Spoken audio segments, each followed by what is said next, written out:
Family is a plan of God. एक परिवार परमेश्वर की इच्छा है। Family is not a plan of a man.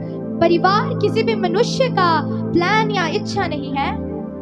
Family is not plan of your forefathers. या आपके जो बाप दादे थे, पूर्वज थे, उनका प्लान नहीं है। Family is not a plan of your father or your mother. एक परिवार आपके माता या आपके पिता की इच्छा या प्लान नहीं है। Family is a plan of God.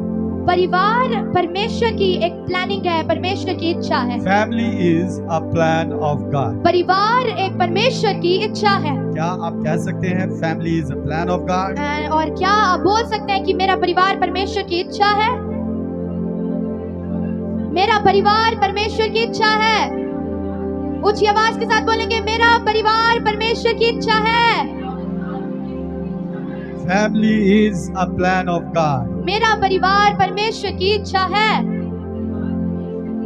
Hallelujah. Hallelujah, Hallelujah. Hallelujah. So you have to understand, इसलिए आपको समझना पड़ेगा family is not man-made relationship. कि जो एक परिवार है वो एक मनुष्य के द्वारा बनाया हुआ संबंध नहीं है। Family is a plan of God. ये तो परमेश्वर की इच्छा है। Hallelujah. Hallelujah. It is not that your father has selected some boys and married you over there. और ये नहीं है कि आपके पिता ने आपके लिए किसी वर को चुना या किसी लड़के को चुना और आपकी वहाँ पे शादी कर दी। It is not yet your parents have chosen a girl and married you over ये there. यूं नहीं है कि आपके माता या पिता ने आपके लिए एक लड़की को चुना और वहाँ पर आपकी शादी कर दी। And it is not that your relative have referred someone and said that this boy is very good, this girl is very good, so therefore you get married. या आपके किसी रिश्तेदार ने आपको कहा कि ये लड़का बहुत अच्छा है, ये लड़की बहुत अच्छी है और आपकी शादी कर दी।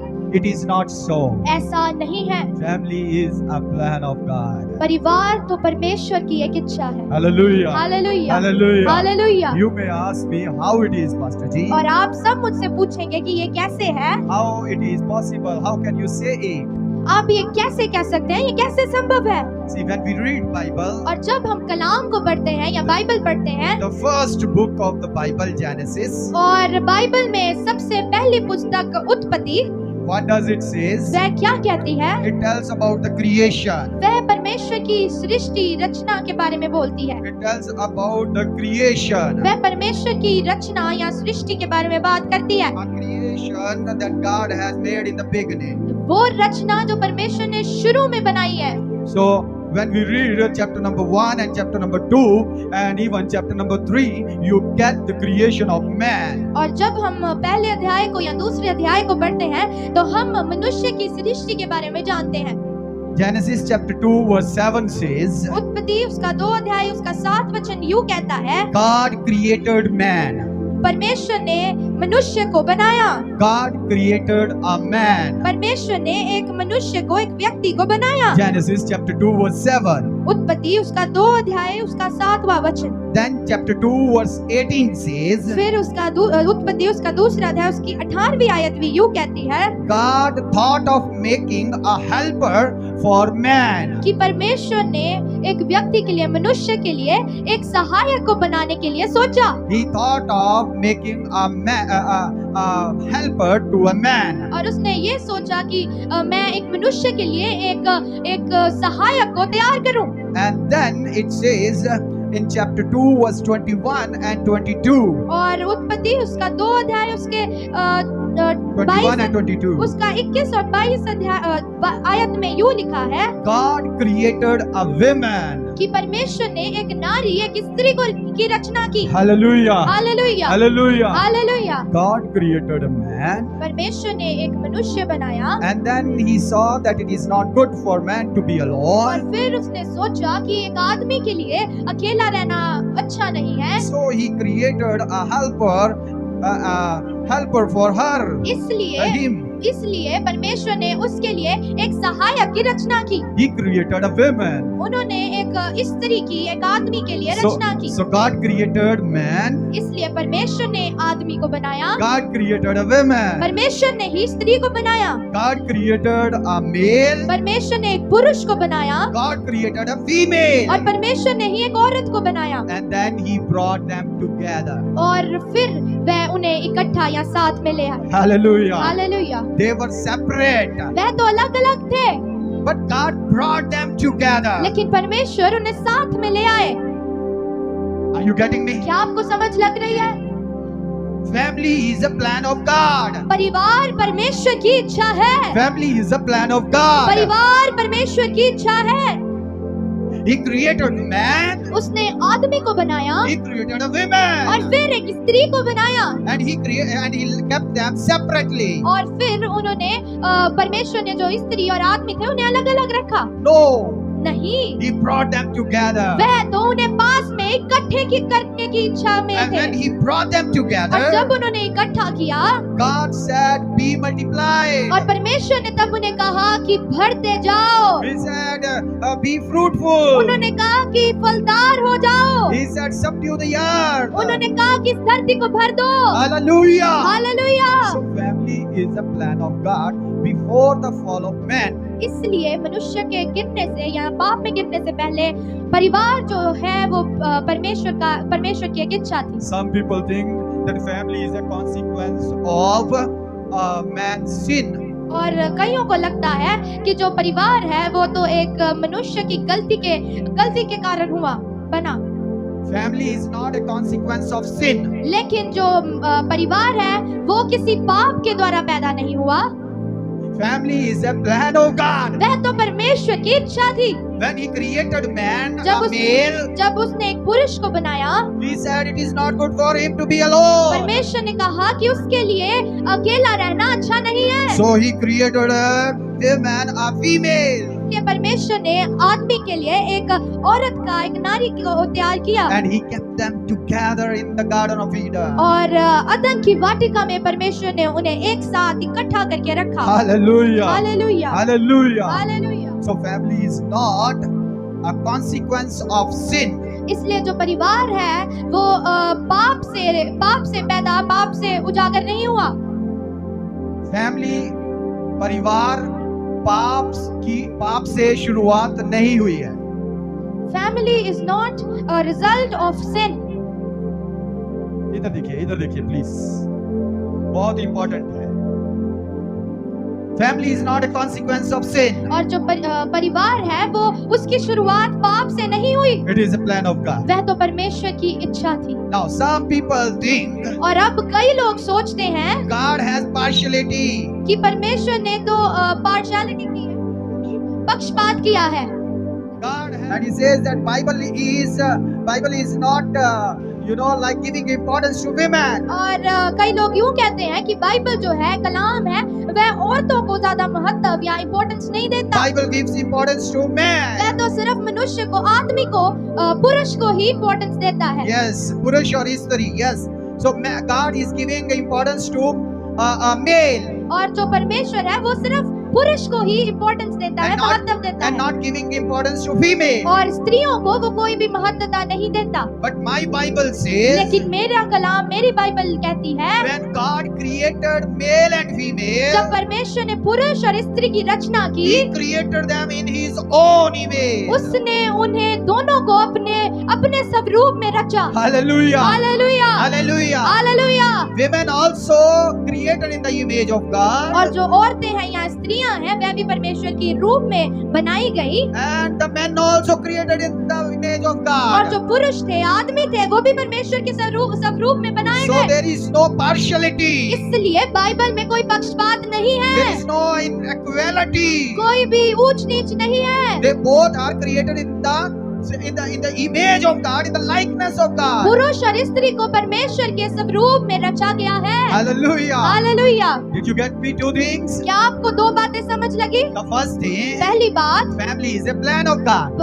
एक परिवार परमेश्वर की इच्छा है। Family is a plan of God. परिवार परमेश्वर की इच्छा है। It is not your mother or your father. ये आपके माता या पिता की इच्छा नहीं It है। is not your forefathers. ये आपके पूर्वजों की, आपके बाप दादों की इच्छा It नहीं is है। not your relatives. ये आपके रिश्तेदारों की इच्छा नहीं है। It is the plan of ये God. तो परमेश्वर का प्लान है। Hallelujah. Hallelujah. Say, my family is a plan of God. आइए कहेंगे मेरा परिवार परमेश्वर की इच्छा है। It is planned in heavens. ये तो एक स्वर्ग की इच्छा है। It is planned in heavens. ये स्वर्ग में रचा गया। Hallelujah. Hallelujah. And the women are not less important. और जो स्त्रियां हैं वो भी पुरुष से कम नहीं है या कम महत्व नहीं रखती। Hallelujah. Hallelujah. This is second thing. ये दूसरी बात है The devil brings this thought जो कि शैतान हमारे मनों में हमारे ख्यालों को लेकर आता है that women are unequal in कि- the sight of God. कि जो मनुष्य है Women. जो स्त्रियां हैं वो पुरुषों से कम Equal है या में बराबरी पर नहीं है, परमेश्वर की नजर में वह बराबरी पर नहीं है And they are not important in the sight of और God. वह परमेश्वर की नजर में ज्यादा महत्वपूर्ण नहीं है। But Bible says लेकिन बाइबल यूं कहती है God has created both of them कि परमेश्वर ने उन दोनों को रचा in His own image and likeness. अपने स्वरूप में। So there is no inequality इसलिए कोई भी ऊंच नीच या कोई भी पक्षपात नहीं है or there is no discrimination या किसी भी प्रकार का कोई डिस्क्रिमिनेशन नहीं है in the Bible or in Christianity towards women. या बाइबल में या मसीहत में जो स्त्रियां हैं उनके लिए कोई भी कम दर्जा नहीं है। But लेकिन God has planned for the women differently and for men differently. परमेश्वर ने पुरुषों के लिए अलग तरह से प्लान किया है या सोचा है और स्त्रियों के लिए अलग तरह से सोचा है। So there are different responsibilities given to men and different responsibility given to women. इसलिए स्त्रियों को अलग रिस्पॉन्सिबिलिटीज दी गई हैं और पुरुषों को अलग रिस्पॉन्सिबिलिटीज दी गई हैं। So they both are created in the image of God, उन दोनों को परमेश्वर के अपने स्वरूप में बनाया but they both have different responsibilities. लेकिन उन दोनों की अलग अलग रिस्पॉन्सिबिलिटीज हैं। जिम्मेदारियां हैं। हालेलुया। हालेलुया। आपको समझ आ रही है? आपको सब जो हम बाप बेटी बोल रहे हैं आपको समझ आ रही है? हाँ? कोई ऐसा है जिसे नहीं समझ आ रही? तो हम तीसरी लैंग्वेज का इस्तेमाल करेंगे, उर्दू में बोलेंगे। Hallelujah, hallelujah. समझ आ रही है हम दोनों की? क्या समझ आई आपको? पहली बात क्या समझ आई? हाँ? परिवार परमेश्वर की योजना है, पहली बात। दूसरी बात, स्त्री और पुरुष में कोई भेदभाव नहीं है। परमेश्वर ने स्त्री और पुरुष को अपने स्वरूप पर बनाया है और फिर परमेश्वर ने स्त्री को अलग जिम्मेदारियां दी और पुरुष को। इस बात को भी समझना बहुत है। आज एक बहुत बड़ा गल्फ, एक बहुत बड़ा दलाइमा, एक बहुत बड़ी समस्या संसार में पैदा हो चुकी है कि स्त्रियां भी पुरुषों वाली जिम्मेदारियां निभाना चाहती है। Hello, yes. So there is a big misunderstanding that the women are also meant to take the responsibilities of a man. They are taking place of man. और वह पुरुषों की जगह ले रही हैं।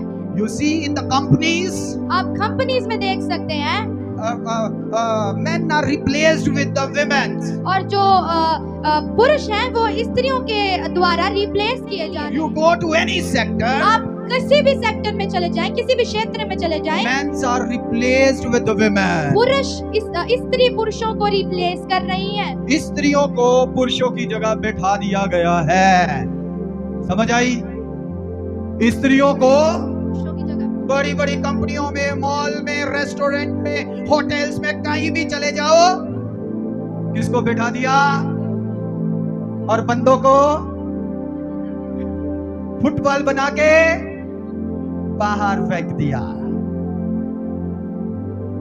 Listen carefully. Listen carefully. ध्यान से सुने। The plan of God is different than this world. परमेश्वर का जो योजना है वो इस संसार की योजना से अलग है। The plan of God is different than the plan of this world. परमेश्वर की योजना इस संसार की योजना से अलग है। The system of God is different than the system of this world. और इस संसार का जो सिस्टम है, परमेश्वर का सिस्टम उससे कहीं अलग है। Which system do you want to follow? और आप कौन से सिस्टम को फॉलो या मानना चाहते हैं? Which plan you like? आपको कौन सी योजना अच्छी लगती है? See, there is no inequality in the kingdom of God. देखें, परमेश्वर के राज्य में किसी भी प्रकार का भेदभाव, पक्षपात नहीं है। God has created man and women in His own image and likeness. परमेश्वर ने पुरुष और स्त्री को अपने स्वरूप में रचा, But both are given a different responsibilities. लेकिन दोनों को अलग-अलग जिम्मेदारियां दी गई। Let us understand that responsibilities. आइए हम अपनी जिम्मेदारियों को समझ लें। Let us go according to the word of God. आइए हम परमेश्वर के वचनों के अनुसार चलना शुरू करें Let us keep our family in the plan of God. और अपने परिवारों को परमेश्वर की योजना के नीचे रखें। What the world is doing, क्या संसार कर रहा है, you don't have to go in the same way. आपको उसी रीतियों पर नहीं चलना। You have to follow your God and His word. आपको तो अपने परमेश्वर और उसके वचन की पालना करनी है। Hallelujah. Hallelujah. Hallelujah. Women have different responsibility and men have different responsibility. और एक जो पुरुष है या आदमी है, उनकी अलग-अलग जिम्मेदारियां हैं। And when these both will take care of their responsibility, the family will be a healthy family. और जब ये दोनों अपनी जिम्मेदारियों को समझना शुरू कर देंगे सही तरीके से, तो जो परिवार होगा वो एक फलदार, आशीषित परिवार होगा। Hallelujah. There are fightings in the family. और परिवारों में लड़ाई झगड़े होते हैं, There are many problems in the family. बहुत प्रकार की समस्याएं होती हैं, It is because they both are not understanding the plan of God. और वो इसलिए है क्योंकि जो पुरुष या स्त्री है वो अपनी जिम्मेदारियों को, परमेश्वर की योजना को नहीं समझ पाते। Women or the wife is doing what her husband supposed to do. और औरतें या स्त्रियां जो हैं वो काम कर रही हैं जो उसके पति को करना चाहिए। And the husbands are doing those things which their wives should be doing. और जो हस्बैंड्स हैं या पति हैं वो वह काम कर रहे हैं जो पत्नियों के लिए था। Therefore, there is a problem in the family. इसलिए परिवारों में समस्याएं पैदा हो But चुकी God हैं। never wants problem in your family. लेकिन परमेश्वर तो कभी ऐसा नहीं चाहते कि आपके परिवारों में परेशानियां या समस्याएं हो। He never wants fightings in your family. वह नहीं चाहते कि आपके परिवारों में किसी प्रकार की लड़ाई या झगड़े हो। He never wants inequalities in your family. परमेश्वर आपके परिवारों में भेदभाव नहीं चाहते, He always wants you to have love in your family. पर परमेश्वर हमेशा यही चाहते हैं कि आपके परिवारों में प्रेम बना रहे। God always wants your family to be a healthy family. परमेश्वर की इच्छा हमेशा ये है कि आपका परिवार एक फलदार और आशीषित परिवार हो जाए। Hallelujah. Hallelujah, Hallelujah. Hallelujah, Hallelujah. Hallelujah.